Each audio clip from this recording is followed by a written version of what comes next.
বাংলাদেশ জামায়াত ইসলামের আমির ডাক্তার শফিকুর রহমান। দলের নেতাকর্মীদের চাঙ্গা করতে তৃণমূলের এক প্রান্ত থেকে আরেক প্রান্ত চষে বেড়াচ্ছেন জামায়াতের নেতারা। সবরের ফল আল্লাহ আপনাদেরকে দান করবেন। এরই অংশ হিসেবে শুক্রবার বিকেলে চুয়াডাঙ্গায় জেলা জামায়াতের কর্মী সমাবেশে যোগ দেন জামায়াতের আমির ডাক্তার শফিকুর রহমান। প্রধান অতিথির বক্তব্যে তিনি বলেন, 15 বছরে নির্বাচনী ব্যবস্থা নষ্ট করে দিয়েছে আওয়ামী লীগ, তাই দ্রুত সংস্কার করে নির্বাচনের দাবি জানান তিনি। আপনারা সর্বনাশ করলেন, এই অধিকারটার জন্যই তো লড়াই করে বাংলাদেশের স্বাধীনতা অর্জন হয়েছিল।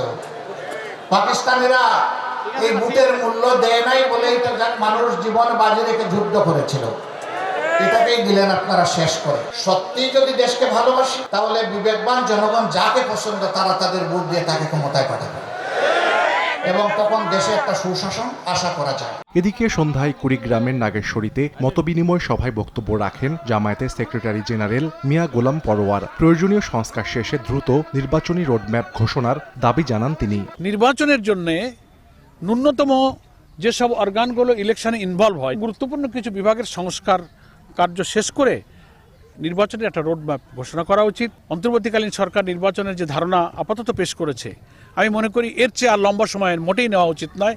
একই অনুষ্ঠানে অংশ নেন গণ অধিকার পরিষদের সভাপতি নুরুল হক নূর। জাতীয় নির্বাচনের আগে স্থানীয় সরকার ভোট চান তিনি। স্থানীয় সরকারের প্রতিনিধিরা না থাকায় স্থানীয় সরকার কার্যত অকার্যকর। সেজন্য আমরা দাবি জানিয়েছি, যেটা এই সংস্কার কমিশনও প্রস্তাব করেছে, যে জাতীয় নির্বাচন আগে স্থানীয় নির্বাচনগুলো দেওয়া। শহীদের রক্তে ভেজা বাংলার মাটিতে আওয়ামী লীগ আবারও রাজনীতির সুযোগ পেলে পুরো জাতিকে তারা ধ্বংস করবে বলেও মন্তব্য করেন এই দুই নেতা। অবহেলিত করে রেখেছে। সাহাল আব্দুল্লাহ আলভি, সময় সংবাদ।